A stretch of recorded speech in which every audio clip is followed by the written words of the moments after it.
talk. I didn't take a break. It was just a dream. That's all I wanted. This was for my dad. A lacrosse player was found dead. These are the most emotional moments in lacrosse history. And at number 10, a UVA legend was brought to tears when his college career ended in a devastating loss. What does UVA lacrosse for you mean at the end of your term? You're trying to make me cry here. Gosh, it means everything. It's yeah, I don't know anything different. I've been going to the game since I was 10, 11 years old. Just yeah, this team just means everything. So I just can't believe it's over. Man, Connor Shellenberger had one heck of a career. But at number 9, a player had an entire high school stadium fearing for his life. Peter was trying to break up a fast break. He took a shot to the chest. And just the exact moment of when that ball struck him, there was a reaction. He took 1.5 steps and was down. I saw his legs flap up in the air, so I knew that it wasn't good. So when Peter was struck with the ball in the chest, it was the perfect storm of the location and the timing of his heart.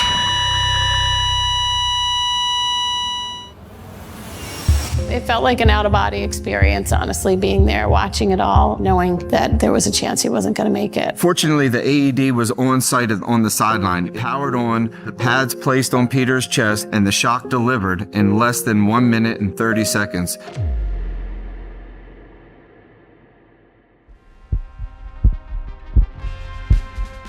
Not a lot of kids end up surviving what happened to me. This injury was so scary, USA Lacrosse passed a new rule requiring all shoulder pads to include extra protection that prevents this injury, commotio cordis.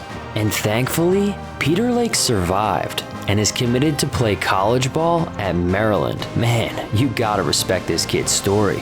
But at number 8, emotions got the best of Paul Rabil when the pressure of saving pro lacrosse combined with the losing season from the Atlas became impossible to handle. Paul, I do not trust when we call a play that you will run. I can't do my best if I can't trust you. Bottom line is we played like f***ing idiots in the second half. We're making mistakes. We're in control of those. These games are short. We're making f***ing mistakes that we shouldn't. Let that get away. What kind of competitors are we? And then all we're trying to do is get up, and no one's f***ing getting up. How f***ing hard is that? I'm not f***ing here for anything else. Stop f***ing getting in huddles and saying we're great. We love playing with each other. Just f***ing show it then. We're 1-3, and we're pissed when we lose, and we're slapped when we forget we lost. What kind of competitors are you?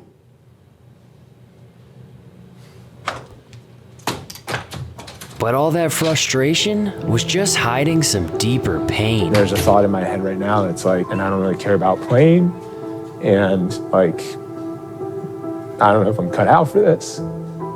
And it just sucks, because you're like, what do I do? Bulls on 3, 1, 2, 3, Bulls. Played like shit, we lost, and then people like throw stones at you. You're gonna get killed as a player that people look up to that doesn't play well, and then you don't play well. It's like there's the chink in his armor. Now let's really go after him. It's almost like, for what?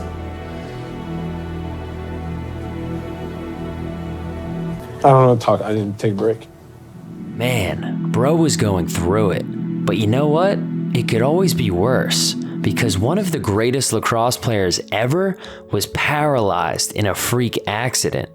Paul Gait, who's twin brothers with Gary Gait, fell through his attic floor in 2022. He woke up in the hospital and said, "I can't feel my legs." Sadly, he was paralyzed and may have to spend the rest of his life in a wheelchair. But that didn't stop him from getting back to work at Gait Lacrosse just 2 weeks later. And in 2024, Syracuse retired Paul Gait's jersey. That's a legend right there, boys. And speaking of legends, at number 6, Navy SEAL Jocko Willink talked about the grit of Pat Cavanaugh's Memorial Day injury. Pete just showed me this kid. lacrosse kid. They taped this kid, they taped like a band, you know the band, like the stretchy bands for working out? Yeah. The kid tore his hamstring. So they taped this band to like the top of his thigh and to the top of his calf. So he had an artificial external hamstring to function. Because he was needed to win. Because he needed to win as a state championships. Or maybe it was the collegiate finals. But he had to win. There was nothing else. I love that mindset. And just the mindset of that kid as well, just being like, yep, let's go. Yeah, for sure. That kid in that game had to win. But in classic Pat Cav fashion, he redirected the attention to honoring our fallen troops. Waiting too long for this game. 60 minutes for the rest of my life. Got a lot of support from my family, my coaches, my medical staff. And Liam Entman actually sent me a text message last night about Mike Day, who's a soldier who took about 20 bullet shots and a grenade and still got up and killed two of his enemies. And Liam said, if this guy can do this, you could play through a little hamstring injury. So I said that was all the motivation I needed. Thank you, Liam, for sending me that text. It's Memorial Day. Couldn't be prouder to get this done on Memorial Day. Thank you to our troops. It's unbelievable. It's so surreal. Man, Memorial Day weekend is emotional, especially for legendary lacrosse commentator Quint Kessenich, who got choked up after talking about how he unexpectedly lost his brother. I drove up to Woodstock, New York, where we had a ceremonial bike ride for my brother who passed away in May. But it was a great day, but it was also a challenging day. I definitely feel that, you know, and I feel that on Memorial Day when we do those games, the championship games together. I know it's a difficult day for you, but for me, you know, that's a day you wish. Yeah. So it's, you know, I don't think people quite understand sometimes how the past comes back. And it's proud, you're happy, but it's also a sad moment. Yeah. That's the magic of Memorial Day, and it's tough to hear grown men cry. Kind of like hearing Zed Williams get emotional after dedicating his heroic MVP performance to his father who passed away. My father passed away, but when I'm playing this game, I feel his spirit with me. I feel him over my shoulder. I feel him talking to me like he did when I was a little kid. So I'm still that little kid that he's talking to. Zed scored 6 points in the championship game and was crowned MVP. And you know, this was for my dad. Sometimes that's what winning's all about, making your family proud. Kind of like how this Virginia star made her family proud until tragedy struck. In 2010, Yeardley Love was playing women's lacrosse at Virginia and dated a player on the men's lacrosse team, George Hughley. Killer George Hughley. They were known for their rocky relationship until Yeardley was found dead in her apartment. And at the police station, her boyfriend admitted to kicking in the door and shaking her head against the wall. Yeardley Love. 22-year-old daughter's death. A case that made worldwide headlines, the killing of University of Virginia lacrosse player Yeardley Love. This story made national headlines as an outpouring of love, sorrow, and anger was felt by the nation. And George Hughley was sentenced to 23 years in prison. Yeardley Love's memory continues on through her family and the One Love Foundation. And while some stories in lacrosse are tragic, others can give us hope, like Tehoka Nanticoke's crazy road to redemption. If you watched our Banned Things in Lacrosse video, then you know Tehoka was a #1 prospect who was banned from college lacrosse for his reckless behavior. But in his pro career, he fought like hell to restore honor to his family. How would you describe the moment you got drafted by Buffalo? It was just a dream. My mother and my brother, the two most special people that pushed me to be here, always had my back no matter what. Just being able to sit there and cry.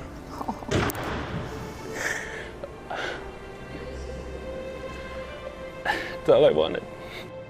And in 2023, Tehoka helped lead the Bandits to the championship game. Bandits working shorthanded. Nanticoke shoots, scores! Tehoka Nanticoke continues his run. Nanticoke, some room.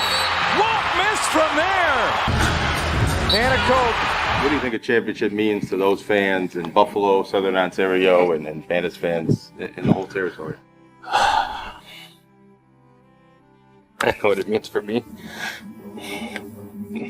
I know it means a lot for the... I think it's what we need. as a city. We battled all year. All we needed was that 60 minutes and we f***ing did it. I love this team. No other team I want to do it for but this team. They believed in us all f***ing year. They believed in me. And I'm here for a f***ing reason and Congratulations. Thank you. Man, that's a dude who is grateful to be playing lacrosse. For Tehoka to go on and win a championship after everything he's been through is inspiring. Because sadly, not all of us get second chances. At number 1, this lacrosse star was enjoying a vacation with his brother before being tragically murdered. 2 Australian brothers and their friend, who is from San Diego, disappeared on a surf trip in Baja. As days went by, this sparked international attention on TikTok, but eventually, all 3 of their bodies were found dead. Local police alleged that they were trying to resist being carjacked because their pickup truck was found burned down nearby. And Callum Robinson, also known as Big Koala, was known for having a heart of gold. Listen to the last voicemail he left his girlfriend. It's heartbreaking. Happy Tuesday, and I'm just thinking about you. Just wanted to drop you a quick message and say hello, baby. Hope you're having a phenomenal start to your day. I hope you're full of positivity and smiles. Cheers, baby. Miss ya. This story made international headlines, with people crying out in support and sadness across the world. It is with heavy hearts that we share the news that Callum Jake had been murdered. Our hearts are broken and the world has become a darker place for us. They were young men enjoying their passion of surfing together. Now it's time to bring them home to family and friends and the ocean waves in Australia. Please, live bigger, shine brighter, and love harder in their memory. Thank you. Callum Robinson was an incredible ambassador for the sport of lacrosse. Lovable, friendly, and did amazing things to help grow the game. And when he died, he brought together the entire lacrosse community. Scratch that, the entire world. Hundreds gathered at Dog Beach this afternoon to remember lost friends in honor of 3 surfers recently killed. Heartfelt hugs for family and loved ones, and stories to share about Callum Robinson. I included a link below if you want to donate to the Robinson family's GoFundMe and support them in this difficult time. I'm not sure how long it'll be online, so be sure to donate today if you can.